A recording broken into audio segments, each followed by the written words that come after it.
Hey, friends, followers, countrymen, we're here to discuss in, uncensored terms what happened in Manchester last night.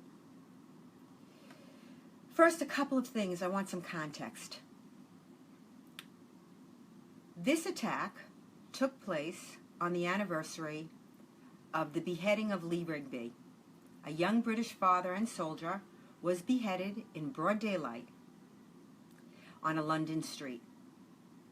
Now, what's even more interesting is I was scheduled to speak at a Lee Rigby memorial tribute a year or two after the slaughter. And now Prime Minister Theresa May banned me from entering the country. Why? Because Prime Minister Theresa May said that because I opposed jihad terror, I was not conducive to the public good. That my presence might incite Muslims to violence. How's that working out for you, Theresa May? You cow. Theresa May has blood on her hands. It's interesting. She said that today she vowed to defeat the ideology that fuels this violence, but she refused to name the ideology. How are you going to defeat something that you're too scared to name? I mean, what is it going to take? I say nothing. If this is where we are, literally 16 years after 9/11, where they're blowing up children, I'll tell you that I could not, I wept. Those little girls with their Snapchat filters, flowers and the little bunny ears, and I mean, this is the best face of a nation. This is the best hope of a nation. The future of a nation is its little girls, because whether they're soldiers or scholars, seamen, airmen, astronauts, doctors, lawyers, scientists, who gives birth to them? And the UK abandoned their young girls a decade ago. There have been close to 1 million young girls who have been gang raped, sold by Muslim gangs. And law enforcement knew about it, but they didn't pursue it because they were afraid of being racist. Islam is not a race, and Islamophobia is a thought-crushing device used to silence any criticism of Islam. That's a fact. It's a Sharia instrument, a blunt instrument to silence critics of Islam. So here you have a jihadi who, by the way, who was arrested and whose neighbors say that he had been chanting Islamic prayers loudly. But they didn't say anything. Just like the San Bernardino jihadis, right? The neighbors said there was a lot of strange goings on there. They thought something weird was going down there, but they didn't say anything because they didn't want to appear racist, Islamophobic, anti-Muslim bigots. That's why they didn't say anything. That's the Sharia. We're living under the Sharia. We're sacrificing little girls. I mean, when they targeted Ariana Grande, who were they targeting? They were targeting little kids and gays. That's who goes to Ariana Grande concerts. And to see these liberals like that David Levitt say, yeah, that was my phone. That was the phone, sorry. When I heard Ariana Grande, I wanted to die too. That's how evil the left is. And then when there was some blowback, he said, too far? 1,000 years is not far enough, Mr. Levitt. But Mr. Levitt is the face of the left. Anti-human, anti-real, savage. He is as savage as the subhumans that blew up those children. Now, there was a tweet warning that hashtag Manchester Arena. So already we know. Many knew. Not one Muslim went to the police. These are who, the Muslim community who law enforcement is counting on to help us defeat this evil. Never.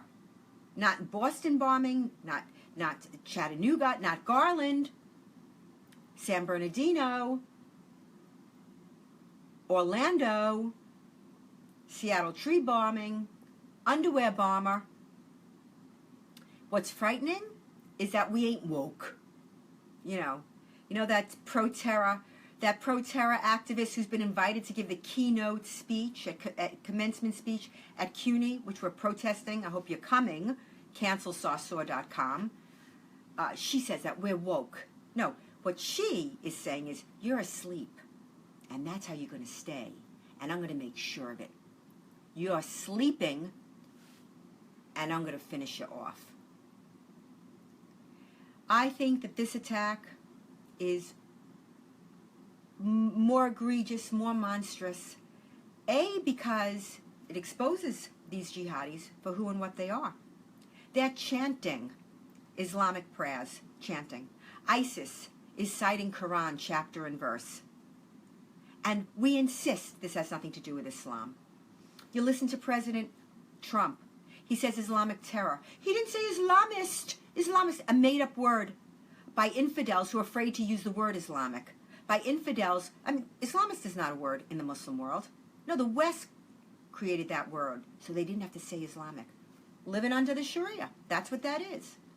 So he says it, President Trump says it, the world goes nuts, and then Manchester. Meanwhile, the king, Salman, doesn't make a speech like President Sisi in Egypt saying there's something wrong in Islam, there is a violence, that we have to reform. No. The king says Islam is merciful and peaceful. And he cites a Talmudic axiom that Muhammad, allegedly, if he lived, stole, saying if you save one life, you save the world entire. That's a Jewish that's a Jewish idea. It's in our Talmud. And when the Muslims cite it, if you read the whole quote, it's really a threat against the Jewish people. But not one media outlet explores this. Not one media outlet talks about this. No. The liberals now are more worried about Muslims after the Manchester bombing. This is the pattern. People, now children die, and they go into the second wave of the jihadi attack. And that is, the hand-wringing about fear of reprisals, which never happen. Backlashophobia, which never happens. Anti-Muslim hate crimes, which never happen. They consider a tweet that they find offensive an anti-Muslim hate crime. When you look at the FBI statistics, the spike they're talking about is in tweets, okay? I'll take a tweet over a nail bomb any day of the week. You understand me? They are deceiving, dissembling, and the left are their handmaidens. The left is their pimp. And we have to stand up. You can't do nothing. First of all, you have to come to our rally on Thursday at noon, 205 East 42nd Street, because you have a pro-terror, pro-Sharia, anti-Semite invited to give the keynote. I don't care if she speaks on campus. She's invited to speak all the time, and she does frequently. It's the invitation. It's the norming of evil. It's the sanction of evil. Was Noni Darwish ever invited to give a commencement? Was Bill Warner or Robert Spencer ever invited? Our ideas are not heard.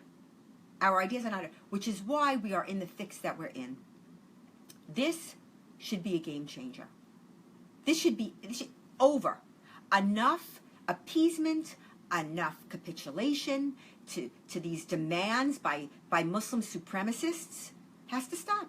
The teaching of Islam in the public school has to stop. Forcing non-Muslim workers to, adhere to Muslim prayer times, prayer mats in the workplace, all that nonsense. They don't do that in Muslim countries. They pray before or after work. But here, this is how they impose Islam on the secular marketplace. This is how they do it. Ariana Grande, those little girls, so many of them, their parents were waiting outside. They were in there alone. Can you imagine these little girls in there alone when that bomb went off? How terrified. I can't. You have a job to do. You have a job to do. You have to protect the president. I don't care if you don't like, he said this, he said that. You can't get into the nitty-gritty when our lives are at stake. You have to back the president. You have to elect officials that get it. You have to throw the left out. Forget about convincing them. You're never going to convince them. They're dogmatic. They're unreasonable. They have no reason. They're illogical. They have no logic. And they're irrational.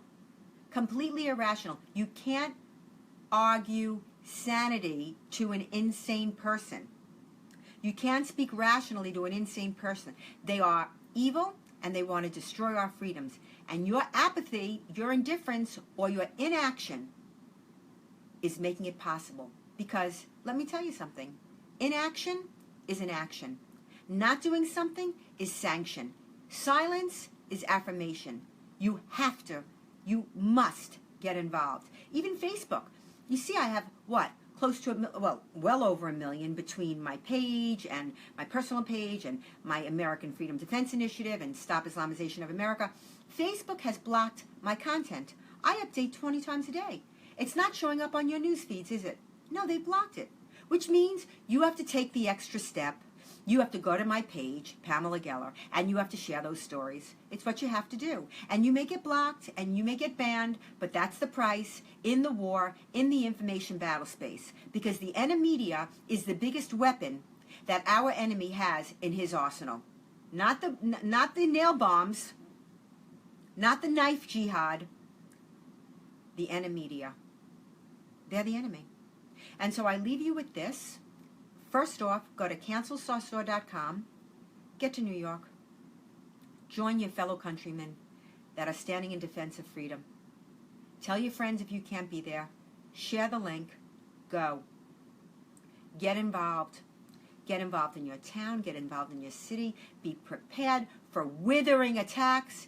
And if you're getting that kind of flack, you're over the target. I love you.